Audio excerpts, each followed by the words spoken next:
In 2026, human biological modification crossed a historic threshold across two distinct vectors, genetics and neurology.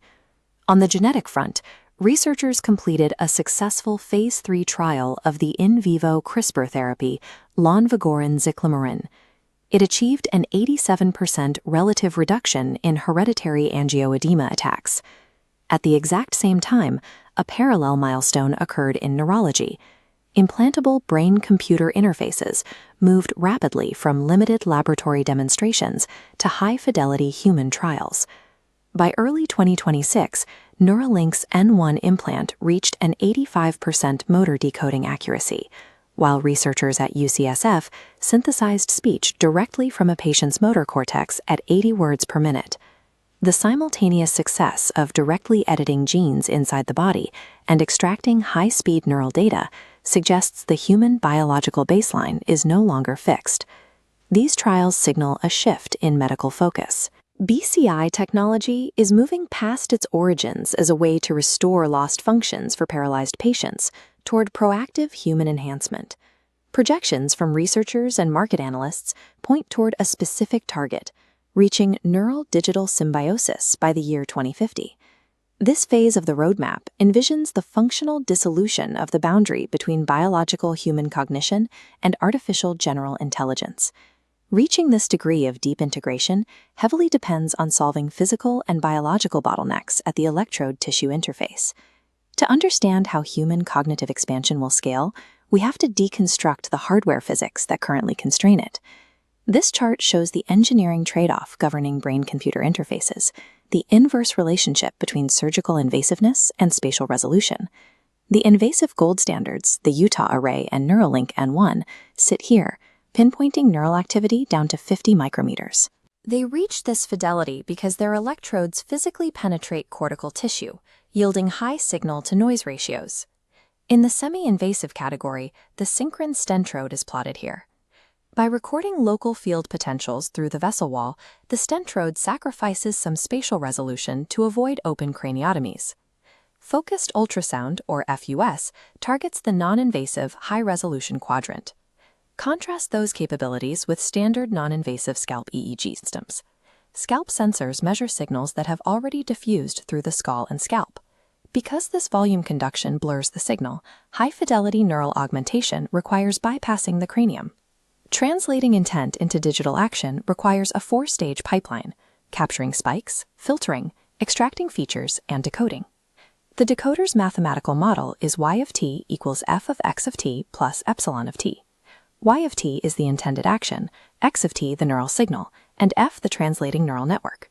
The leap to decoding 80 words of speech per minute occurred when deep learning transformer architectures replaced simpler linear models. But there is a fundamental biological flaw in this equation. The underlying neural code itself is simply not static. Because the neural input vector naturally drifts and changes from day to day, systems require advanced unsupervised domain adaptation to prevent the decoder from failing.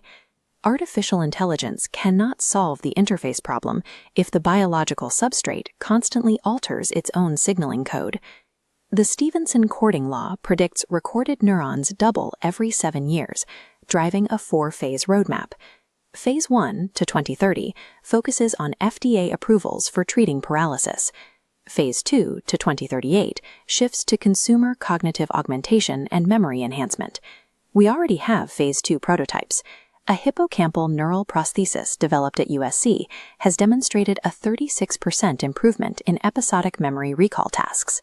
Phases 3 and 4 represent the shift to whole brain interface paradigms, transitioning into total neuro-digital symbiosis by 2050. Scaling to Phase 4 requires moving beyond rigid electrodes to injectable, self-unfurling meshes and volumetric arrays of ultrasonic neural dust. But Phase 4 hits a hard physical limit. The FDA strictly mandates any implant causes less than a 1 degree Celsius temperature rise in surrounding tissue. Wirelessly transmitting the raw data from 1 billion recorded neurons consumes immense power. Trying to push that much bandwidth through an inductive link will inevitably breach the thermal threshold and cook the adjacent brain tissue. The engineering solution is to embed neuromorphic processors directly on the implant. Running on less than a milliwatt of power, these chips process data locally, removing the need for massive wireless telemetry. Mastery over thermodynamics and material science at the cellular level will determine whether we meet the 2050 timeline. As this hardware scales up, it introduces severe macroeconomic tensions. The most pressing of these is the neuro divide. The neuro divide refers to a biological and cognitive stratification of society. It separates those with the economic access to expensive cognitive implants from those without. This shift goes beyond individual access. The transition to human cognitive augmentation represents a geopolitical arms race on par with quantum computing and artificial intelligence. China has released a comprehensive state-backed 2030 BCI roadmap, which explicitly targets national dominance in the enhancement sector. The United States relies on a different strategy, a concentration of private venture capital combined with continuous neurotechnology investments from DARPA.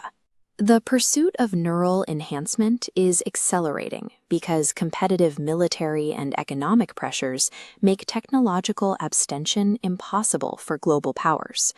The deployment of advanced closed-loop neural systems breaks our traditional models of biomedical ethics. Traditional medical consent is singular and event-based. You agree to a surgery, and it happens. That framework fails when an AI system is continuously monitoring your brain state and modulating your thoughts in real time.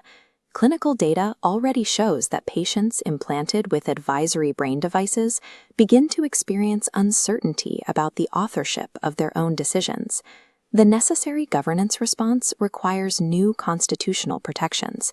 Chile has already pioneered this space by passing the world's first neuro rights legislation. We must guarantee neuro-privacy and define the legal personhood of BCI-mediated decisions before widespread consumer integration arrives in the 2030s. Physics and engineering will deliver neurodigital symbiosis by 2050, but it is our regulatory architecture that will determine if this technology extends human agency or destroys it.